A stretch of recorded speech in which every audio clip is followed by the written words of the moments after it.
Welcome to the Lunch Hour with Mr. Credit. Oh, well, he's very popular. And today it's Macro Monday, Sounds like somebody's got a case of the Mondays. where we show you the big picture and how you can take advantage of it. Show me the money! And now, the Lunch Hour with Mr. Credit on ESPN Radio 1700.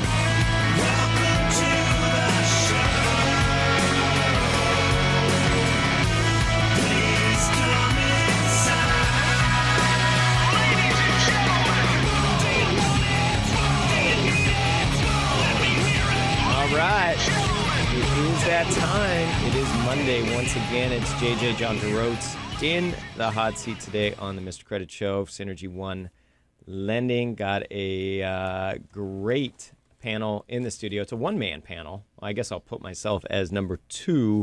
We got a two-man panel for you today. Let's do a quick market update. The market's all over the place today a little bit. There's a little bit of green in the morning, and then it's kind of flipped around to a little bit of red, but pretty much even. The Dow's still over 17,000. The bull run keeps on running. Where will it stop? Nobody knows. The S&P has dropped below 2,000. Not a big deal.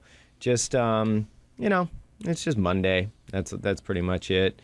We got a big Alibaba IPO come in, and I know they're on their roadshow right now. Jack Ma, I believe, is the one who's running that show. And it'll be interesting to see what the take is. I mean, they're looking to raise some serious cash on the U.S. stock market for a Chinese company. It will be very interesting to see how that all rolls out. I want to introduce you to our guest today, Michael Wolf. How you doing, buddy? Doing great. Thanks for having me, JJ. Well, thank you for taking the time out of your Monday. I know in the real estate game, I say this every Monday, but the weekends are probably the time where you work the most, the hardest, and then Monday comes around and it's kind of like a fire drill. I know for me this Monday it is 4 new escrows opened up, and you got to put together all the pieces to it. That's right. Escrows get open, things start happening. And you gotta move and shake and make it all. So appreciate the middle of the day entrance into the studio today. Michael Wolf is with Wolf Real Estate Group, Ascent Real Estate, and I'll get to his credentials a little bit later in the show because they're pretty stacked, and that's why we bring him in the studio today. The Mr. Credit Show has always been to make you smarter than somebody else. Give you the information that you need to know every day. And that's what we do. That's why we bring in the experts to help that out. This is an interesting story. I'm going to stay away from sports for now. Crazy video that's rolling out through the sports world. And I'm not even going to touch that today. There's going to be plenty of media on that one. I'll let the negative kind of stuff go to somebody else today. We got the Chargers playing tonight. Michael, are you a Charger fan? Absolutely. Yeah. Are you born and raised here in San Diego? Close enough. Close enough. Yeah. Okay. So, we'll see. I'm looking forward to it. It's always, it's tough when they kick it off on Monday night. The spotlight's on them, but that's good. It ramps you up a little bit more. So, I'm rooting for them. I hope they play a great game, and I hope they get a W tonight. I always try to find some cool stuff out there, and this isn't one that's going to make you smarter than. Well, maybe it will. Maybe it'll give you an idea. In today's day and age, we're very much of a technological age that we're into, good, bad, and different, however you feel about that. Sometimes it's bad because your information is just all over the place, and you're opening yourself up for, abuse when it comes to hackers and things like that. But this is just a cool story. So this going back in time a little bit, 1987. And this guy, they dubbed him in his college the Penny Man, but just a cool little idea. So this kid comes from a family of 4, and Mike Hayes is his name, and he wanted to go to University of Illinois. And it sounds like he came from a pretty decent, family. I mean, dad was a pharmacist, mom is a school teacher. I don't know what they pay in Illinois, but definitely education. But he was the 4th kid in line. And regretfully, when it comes to college, when your 3 older siblings get college educations ahead of you, it starts making it really tough for the parents to come up with the money. I mean, plain and simple. College isn't, it's not cheap, especially today. But this kid had a really good idea. He decided to ask people for a penny. That's it, a penny, to fund his college education. He just so happened to come across a huge syndicated writer at the time for newspapers, Bob Greene. He was syndicated at the Chicago Tribune, but it was syndicated all over the country and had literally millions of readers. I don't know if that would even happen anymore, but over 200 newspapers picked up his syndication. And so this guy said, hey, I'm going to put this in my column, and let's see what we can do. And a penny a person. Now, what's interesting, when I first started reading this article, Michael, I was thinking, even in today's day and age, you got to pay for the stamp, right? Mm-hmm. So you're sending a penny and you're paying, today, I don't even know what a stamp costs, 44 cents, 46 cents, something like that. 48 cents. Yeah, now. 48 cents, almost to 50 cents, which I still think is a bargain. But you're sending a penny. Mm-hmm. Well, in 1987, the stamp was 22 cents. And we're going to talk about that in just a second, too. But this guy raised 2.9 pennies to pay for his college education, which I think is pretty cool. I just think, now you have Kickstarter and all these different crowdfunding sources out there, Upstart, that place. But, people are asking just strangers for money to fund their educations, fund all sorts of stuff. I don't know if it's okay to do that.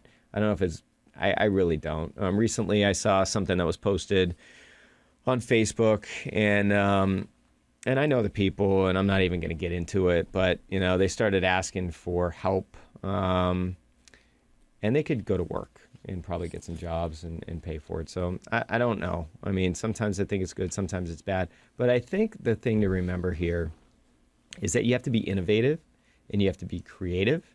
And Michael, I think, tying this all back to you today, being in the studio, you are innovative and creative in the real estate game. And we're going to talk about the books that you've written a little bit later. But, that's what separates yourself in today's day and age from other people.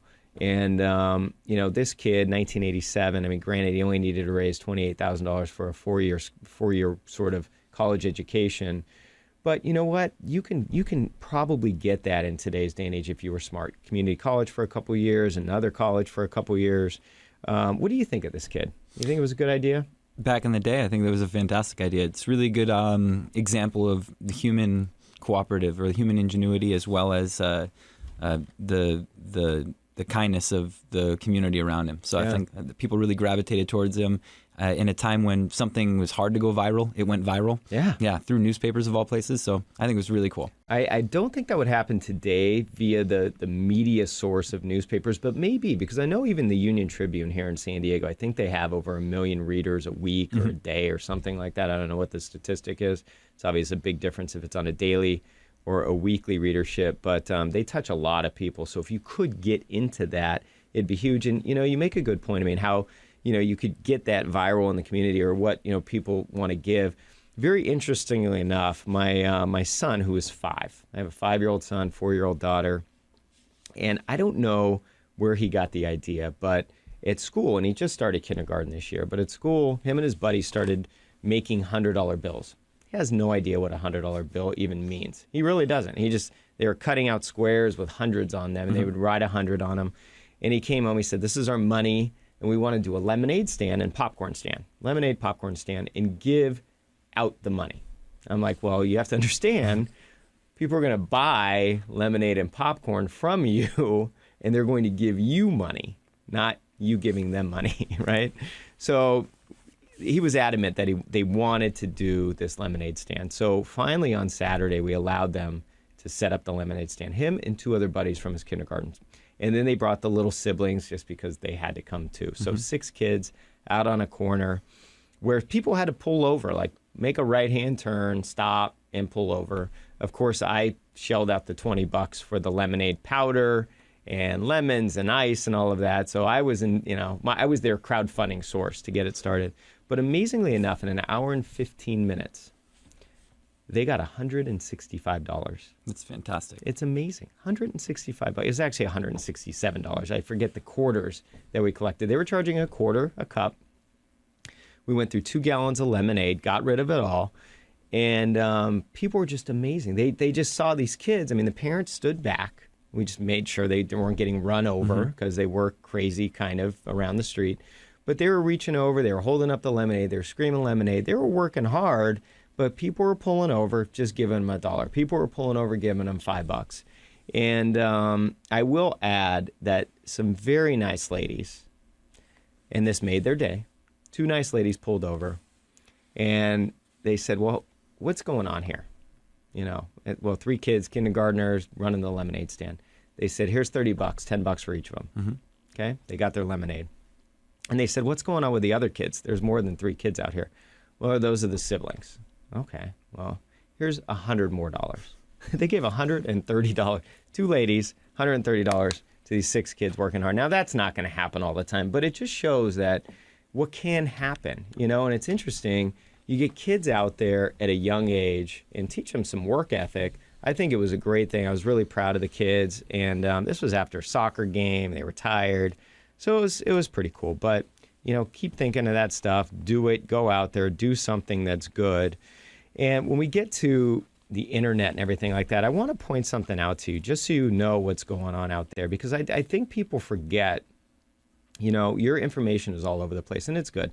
Michael, in your business, you want to put your information all over the place, right?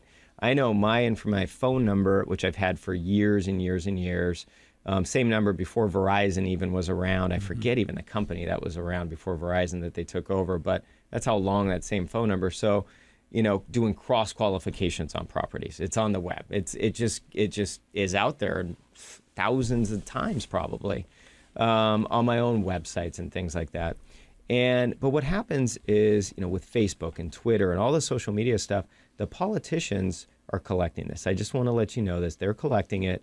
They are paying people to, review what you're doing. They're looking you up. They're seeing if you own a home, how much the home costs, how much you owe on the home. They're combing public records and voter registrations to see how you vote. Do you vote? How many times you vote? And to see what your political views are so they can target you. And I just want to let you know that because our job here is to just give you the information and make you smarter than everybody else. Not that you're going to do anything with this, but, the analytics are out there and politics is different. And Michael, I just want to ask you, do you think, is this skewing the voting in some fashion? When they can dig and pull information out about the public, do you think this skews anything, or do you think people just are going to vote the way they vote? I think it has the potential to do that, but I think it's part of a more widespread occurrence of what's happening, not just with politics, but also with our buying preferences. Also with, there's reasons why you're seeing specific ads coming on when you go on Facebook. There's reasons why you're seeing certain things pop up. So it's ubiquitous, and it's stuff that we just have to get used to. Yeah. It is going to have an effect because that's what all that money is going towards. I think that if they put a lot of money and time and research into that and found out that it does have an effect. So it probably is skewing certain things. Yeah, it's interesting. And that's, probably how those phone calls come, the random phone calls where it's just a message that's telling you how to vote, what to do out there. And it's just you need to know how it all comes about. Not that you can protect yourself from it unless you want to just evaporate yourself from the web. But that was Michael Wolf. We have him in the studio today, Wolf Real Estate Group. When we come back, we're going to get into Mike's background and give you his credentials. You need to hear this stuff. Author of a book as well. All when we come back. It's your lunch hour, 1700 ESPN. If you would like free advice from Mr. Credit, just call or text 619-786-7853. That's 619-786-7853. Welcome back to the lunch hour with Mr. Credit. And today it's Macro Monday on ESPN Radio 1700. Welcome back. It is your lunch hour. Thank you for taking the time out of your busy day during your lunch hour to tune in to the Mr. Credit Show. It's JJ, John Jerotz, Synergy One Lending. in the hot seat today. If you have any questions for myself or our guest today, super easy. Go to askjjnow.com. You can send me an email, shoot me a text, give me a phone call. Obviously, when we're on air, we're not going to answer that call, but we'll get back to you as quickly as possible to answer your questions. I know you probably have a lot of questions, especially from Michael today. Wolf Real Estate Group. You know, you're with Ascent Real Estate company. And Michael, I just want to get into your background a little bit. I think it's important for people to understand, you know, how you got into real estate. So when did you start? I started back in 2006, right, at the very peak of the market. I graduated college in 2004, and I came back down to San Diego. I grew up here, but I came back down to San Diego from UC Santa Cruz with the intention of getting a master's in architecture. Okay. And really quickly into that process, realized that wasn't going to be for me. Really, I should have done some more research, but I found out with a master's degree as an architect, you can only make about $14 or $15 or $16 an hour. Probably should have asked that stuff beforehand, but I love the idea. But when it came down to brass tacks and doing the figuring out how much loan I would have to take versus how much you're going to get paid, it really didn't make sense. So a teacher there at that school downtown, the New School of Architecture, inspired me with his background as a real estate broker to check it out. And I jumped in head first at that point in time, right after that first year of architecture school. And it's been up and up ever since. Now, that's awesome. I work full-time with my wife, Jessica Wolf, and we have our business, the Wolf Real Estate Group at Ascent Real Estate. This is going to be my 8th full year in the industry. And each year has been better than the one that's preceded it. That's our goal.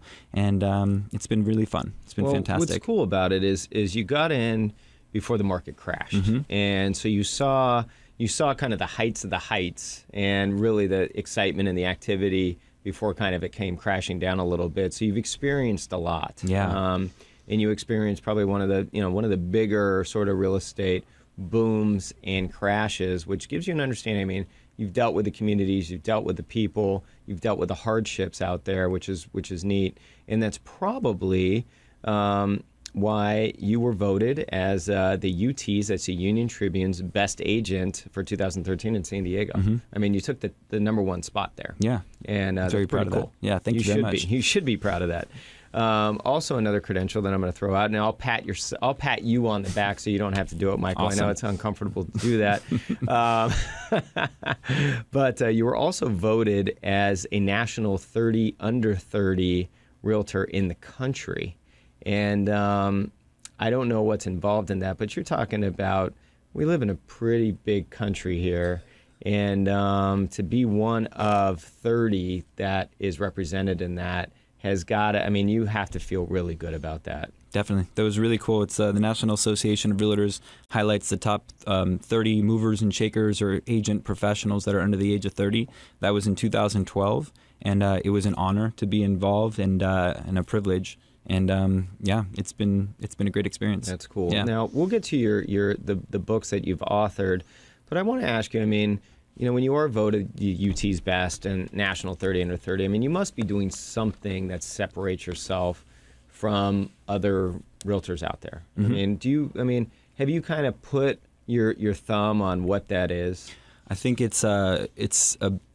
what we do is we've made a commitment to work by referral. And what that means is working by relationship.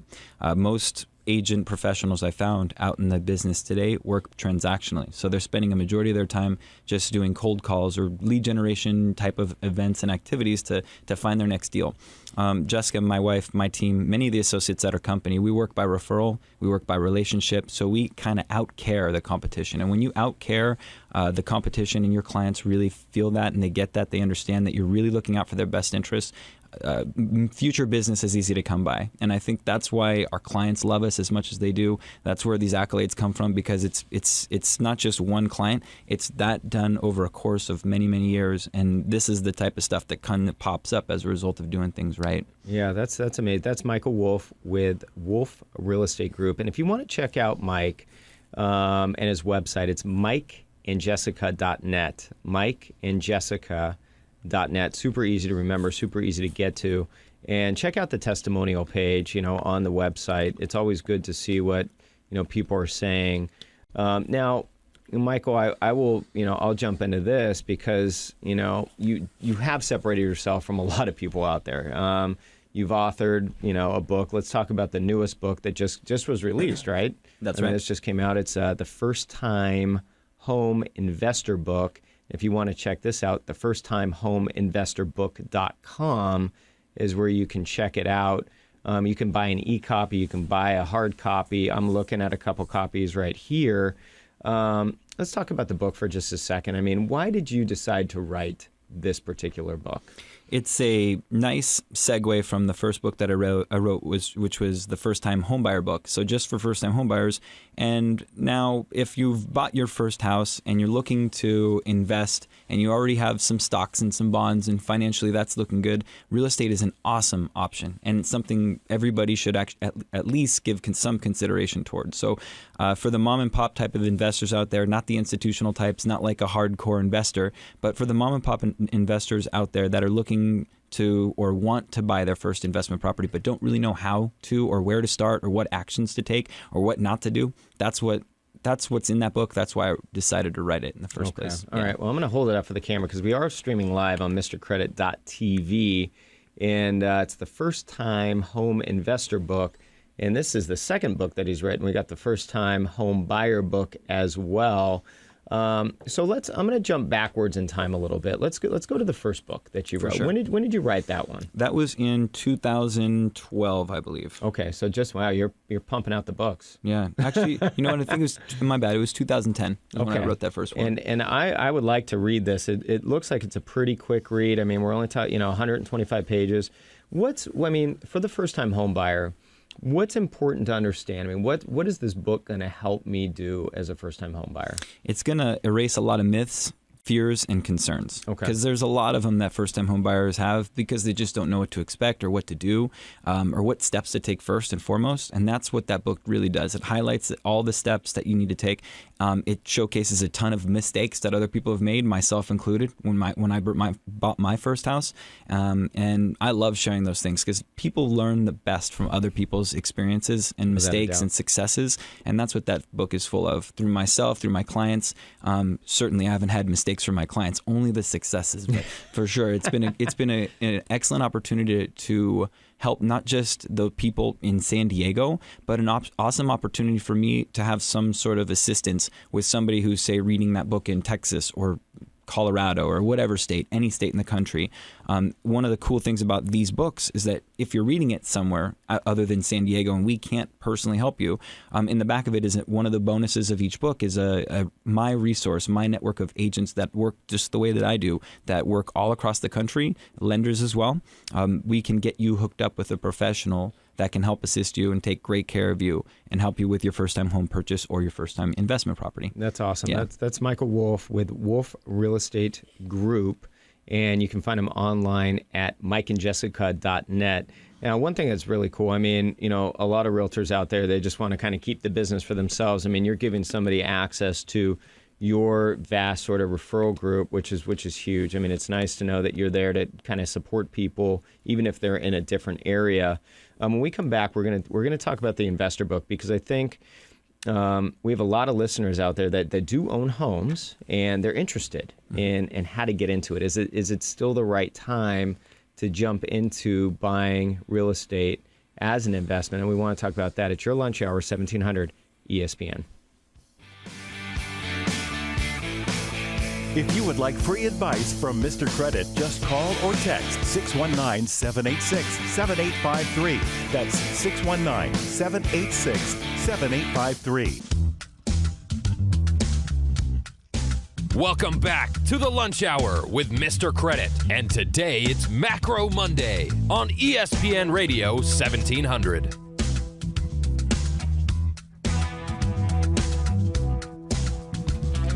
Welcome back. It is your lunch hour, Mr. Credit. It's John Jerotz, JJ in the hot seat, Synergy One Lending. Have any questions for myself or Michael, you can reach out to askjjnow.com. And you can give me a call, send me an email with your question, or you can even text me. All my information is there. And during the break, again, Michael Wolf with Wolf Real Estate Group is in the studio. He's an author of two, not one, but two books. The first one is The First Time Home Buyer, and you can find it at the firsthomebuyerbook.com. The second one is the firsttimehomeinvestorbook.com. Now, during the break, Michael has graciously accepted to give away 5 copies of each of these to, obviously, the first 5 people for each book that text. So what I want you to do, if you're a homeowner and you want a book, you're looking to be an investor, you're going to send a text and ask for the First-Time Home Investor book, or just text like investor. And if you want the First-Time Home Buyer book, you can do, I don't care what you say, First-Time Home Buyer book. The first 5 texts for each of those books is going to get them for free. Michael will get them to you. I'm going to give you the number right now to text to. You got to be quick because they're going to go fast. 858-722-6847. Again, 858-722-6847. I'm looking at the books. They're very cool, very informational. And Michael is ranked. He was awarded, I should say, in a national 30 under 30 realtors, and also the top agent for the UT of San Diego, the best real estate agent poll for 2013. The top agent. He took number 1 spot, and the company that he works for, Ascent Real Estate, actually took the number 2 spot, which also says a lot about the people that you are with, Michael. So, one thing when it comes to investing, obviously we've seen a run up in appreciation in home prices in San Diego here. 2012 to 2013, 20% or so. Mm-hmm. Some areas even higher. 2013 to 2014, some areas 10%. Now, it's coming back a little bit as I sort of predicted. I would love to find that show where I predicted it, but I think August and September, I figured they would start coming back because they got kind of just crazy last year. But still great numbers, 7%, over 6% annual returns after years of 10% plus 20%. Huge. Is the area, is San Diego still ripe for the investor? I would say yes, and the reason I would say that is because if you go back as long as real estate has been looked at, as long as they've had numbers, every boom type of market has typically lasted about 4 to 6 years on average. The one that just preceded this last recession was very long, and therefore the recession that followed it was also very long and protracted. That being said, every recession going back decades or 100 plus years has lasted about 18 months to 3 years or so. So we are, in my opinion, 2 plus years in a 4 to 6 year boom cycle. We're in that cyclical nature. So even though it may feel like we're kind of like plateauing right now, some people have concerns about the market going down, or are we too high already? Are we in a bubble? I don't find any of that to be true. I think that we're still on course. We're still projecting higher. We're moving higher. We're going to continue to do that for the next couple of years at the least. Well, that's good to hear, because I tend to agree with you. I see it being on the lending side of things. That's Michael Wolf, by the way. Michael Wolf, Wolf Real Estate Group. If you want to check him out online, mikeandjessica.net. And he is giving away books today. The First-Time Home Buyer book, the First-Time Home Investor book. Better hurry, because most of them are all gone. I'm getting text messages. Just like that. Keep texting. I'll see if I can twist some arms on the back end during the break, and maybe, who knows, you never know, 858-722-6847, 858-722-6847, and you can buy them. They're cheap. The online version, I think, is like $8. And you can just go to exactly those websites, the firsttimehomebuyerbook.com and the firsttimehomeinvestorbook.com. And if you have any real estate questions, throw those in the text as well, and Mike will be in touch with you to answer that. But Michael, what's kind of cool, when I ask you about, is it still a good time? I think it's a great time still, from an investment standpoint. Just from an example, last week on Friday, a couple, and they're actually been in the United States for 20 plus years, but mother, dad, and son and daughter kind of bought a investment condo. And I know sometimes the condos are tough to cash flow, but this condo under $250, put 25% down. They're going to clean up about $200 a month, and they're being very fair with the rent. Very fair with the rent. They're actually buying another unit, just entering escrow this week on it, but $176,000. It's tough to find those units, but they're going to cash flow a couple $100 again. Now, here's the thing. don't get too hung up in the cash flow perspective on a monthly basis. I think sometimes I talk to people and they're like, well, it's got to make money. I want it to make more money than that. Remember, I mean, depending on your income level, it's going to go on your taxes. It's going to be an investment property on your Schedule E. You're going to write off some expenses. You're going to depreciate it. That's going to be a write-off. And you'll probably get a little tax break that way. And hopefully, if you can break even on it, that's a good thing. And think about down the road. I mean, Michael, you're talking about maybe a couple year, 2-3 year boom. I mean, 30 years, maybe you pay that thing off faster. I mean, this is a retirement plan, right? It's not just about owning a piece of real estate. One of the things in the First Time Home Investor book, that's one of the biggest myths, that cash flow is so important. We really have to focus on why people buy real estate in the first place from an investment standpoint. That's for appreciation. We want things to appreciate. If something cash flows for $200 a month and you do that for a year, that's what? $2,400, right? But if it goes up 10%, right? If my wife and I just purchased a duplex, we put the principles that are stated in that book, we've utilized that in our own life. We put our money where our mouth is, right?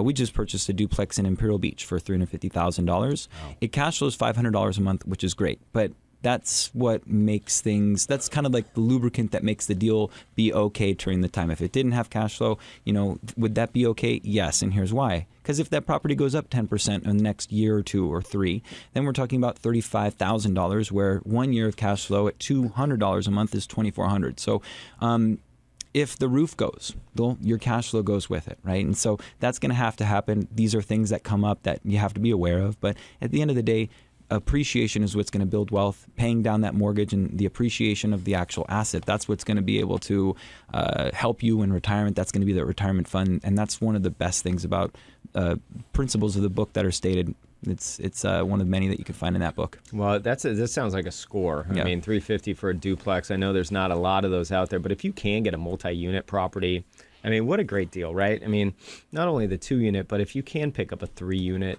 or a 4-plex, the cool thing about that is, you will have vacancies. You will have, at some point in time, one of those units empty. But you have multiple units. So it's not like you're losing all your cash flow at one time trying to get somebody new in that particular unit. Now, this I will ask, I mean, do you think, let's say I'm a first-time home buyer. Is it a good idea for me to jump right to the investment property? I mean, do you think that's an okay move? I think that it depends on the person. And part of that book, the First Time Home Investor book, it really tells you about the who, the what, why, where, and how for all types of investment real estate. Part of that is like what kind of investor are you? Are you the type of investor that just wants a real conservative one condo and that's it? Are you the type of person who wants to kind of be a landlord and a homeowner at the same time? So that example of the duplex that we just purchased, if I was going to live in one and rent out the other, I get the benefits of having a renter help pay my mortgage. I get the tax benefits of being able to write off my interest and my property taxes, and it's a really cool thing. What some first-time home buyers need to do, though, is they need to ask themselves if they're prepared to get into the landlord and homeowner shoes at the same time. Some people aren't, and some people are, and that's what that book will help identify. I love it. And if you want a copy of this book, we're giving them away today, but only 5 each, and they're probably gone already, but send a text anyways, 858-722-6847. We're talking with Michael Wolf Real Estate Group, in the house today. You can find them really easily online, mikeandjessica.net. And the cool thing about it is you work with your wife, you get kind of a 2-for-1 there. And it's powerful. I mean, I think the more people that can help you through a transaction, the better. Michael was ranked under one of 30 in the national 30 under 30 realtors in the country, and also won the Union Tribune's Best Real Estate Agent for 2013 right here in San Diego. Take advantage of having someone like that represent you. If you're looking to buy a home or possibly you're looking to sell your home, ton of experience here. He's been through the highs of the real estate market, has been through the lows of the real estate market, and here we are, coming back up. When we come back, I want to talk about you do represent some people in the commercial space, and also what does that multi-unit sort of situation look like?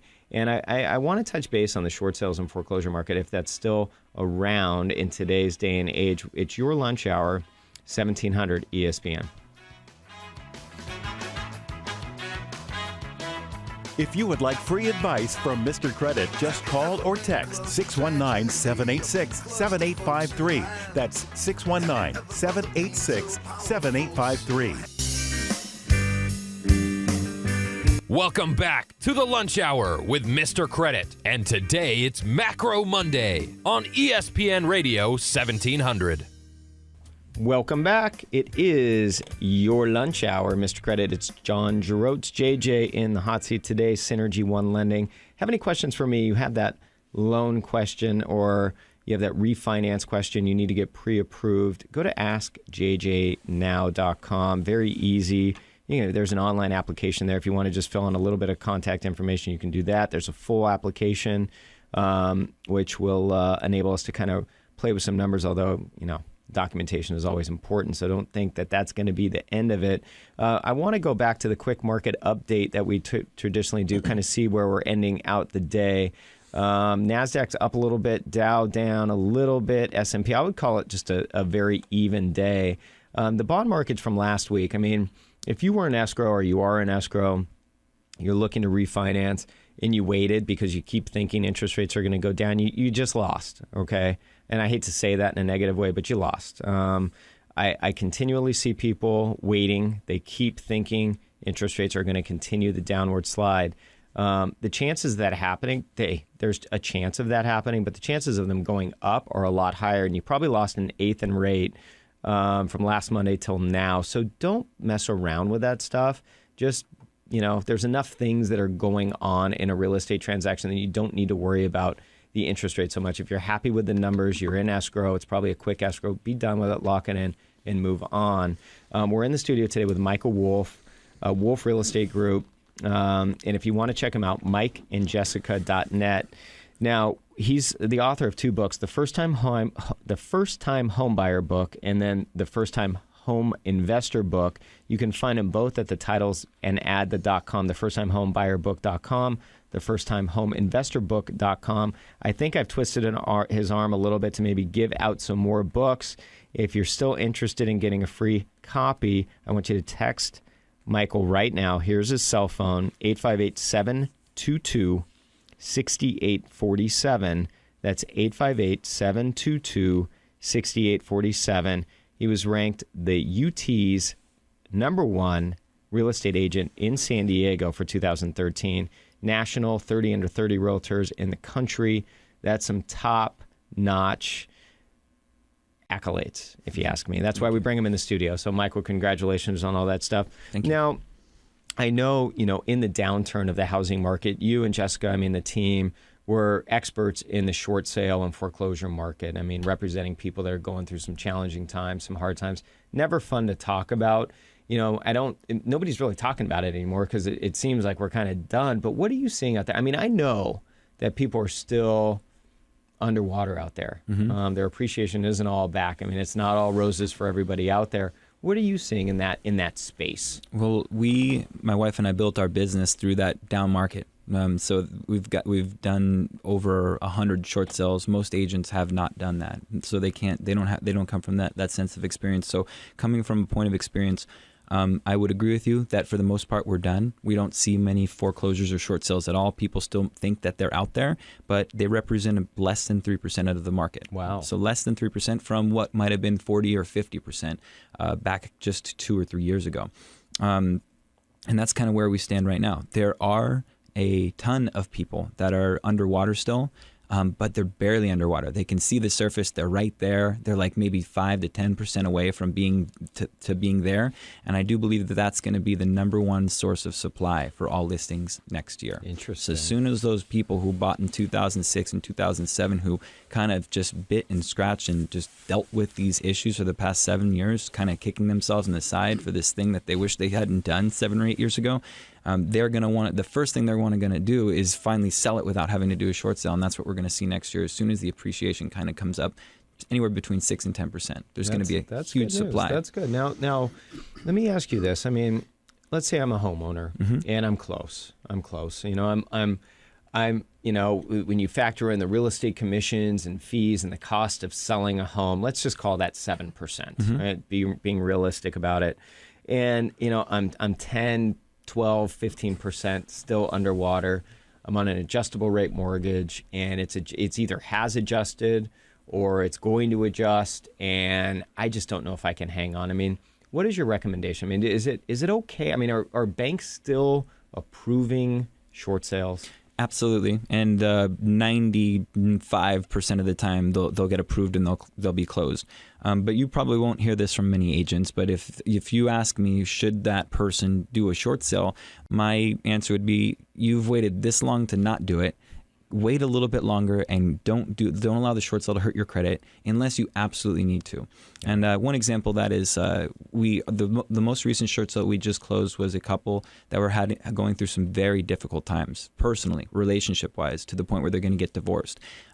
Save something like that from happening. If it's any other thing, then I would just wait it out. If it's something financial, you've gone 6 or 7 years with this property just dealing with it. Why wait now? And the biggest issue there is we're in September right now. Short sales can take 2 or 3 months to get closed. We really need that to be closed by the end of the year for you to qualify for the tax incentives that expire at the end of this year. So you've waited too long. I just say hold on to it. Just keep running with it. You've made it this long. Just hold on to that property and sell it when you can avoid the short sale and you avoid the tax and credit implications as well. That's really good advice. That's Michael Wolf with Wolf Real Estate Group. If you want to reach out to Michael, you can go to his website, mikeandjessica.net, or give him a call, 858-722-6847. Now, that's also the number that you want to text to if you want one of his books for free, either the First-Time Home Buyer book or the First-Time Home Investor book. Giving copies away today. I don't know how many. We decided on 5 of each right at the start. We'll figure it out. Just text them, 858-722-6847. Now, Michael, one thing that I know, I mean, you work by referral. That's really cool. And go to his website. I mean, you can read the testimonies. You can see kind of how they operate. It's people that work by referral only, they're not banging the phones looking for any business out there. They're working with people that they know, working with people that they trust. And when you work with somebody one time and you get that fulfillment that you got excellent service, that's how you get voted the best real estate agent in San Diego County for the UT in 2013, plain and simple. So again, congratulations on that.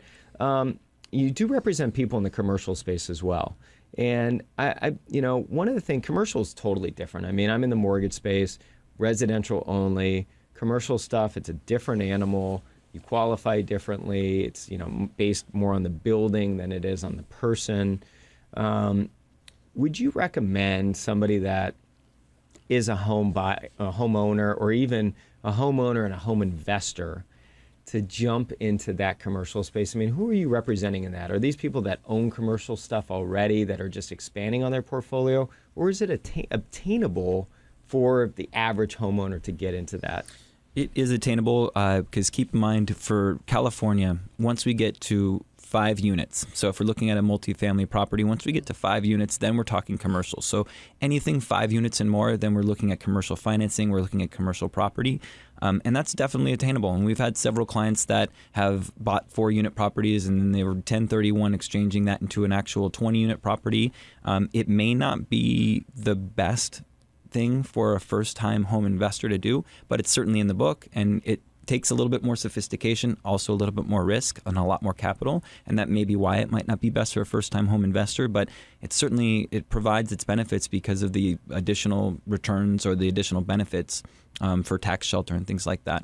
Yeah, and the one thing, I mean, if you do have if you have some money, I mean, this happens, you inherit some money. I mean, we all have family, at least hopefully we all have families still out there. And, when people do pass away, sometimes they're going to leave you something. And what do you do with that money when it comes in? If I inherited a ton of money right now, I'd buy a 15-unit apartment building like tomorrow. So that's what I would do. 15 units, because by the 16th unit, you actually, by law, have to have an on-site manager. So that's important to know. But the 15-unit apartment building is something I'd focus on, and then buy a couple of those. But one of the things I'd recommend, it's also in the book, is to have goals. Jessica and I, we have a goal of 20 doors. So by the time that we retire, we want to have 20 doors paid off. That's going to be in addition to our savings in addition to our retirement funds and stocks and financials. But 20 doors is what we're focusing on, paid off so that we can live off of that type of income. So first start with goals, then put it into practice with the help of the book and get you there. And Michael, you can help people kind of situate these goals out for them. It's one of the main fundamental things that we do when we meet with a new client, or if somebody's referred to us, we'll meet up with them, find out exactly what they're looking for, identify their goals, and then really put a plan of action together to get to that goal or to help them get there each step of the way. That's awesome. That's Michael Wolf, Wolf Real Estate Group. Michael, time goes by fast. Thank you for taking the time to come here. Thank you. We might have some books. I don't know what his stockpile is in the boxes at the office. Text him for a free book, 858-722-6847. Visit him online, mikeandjessica.net. This is JJ John Jerotz with Synergy One Lending. We'll be back on Wednesday. It's your lunch hour, 1700 ESPN. If you would like to contact Mr. Credit or access any free offers mentioned on the show, just go to mrcredit.org. That's mrcredit.org.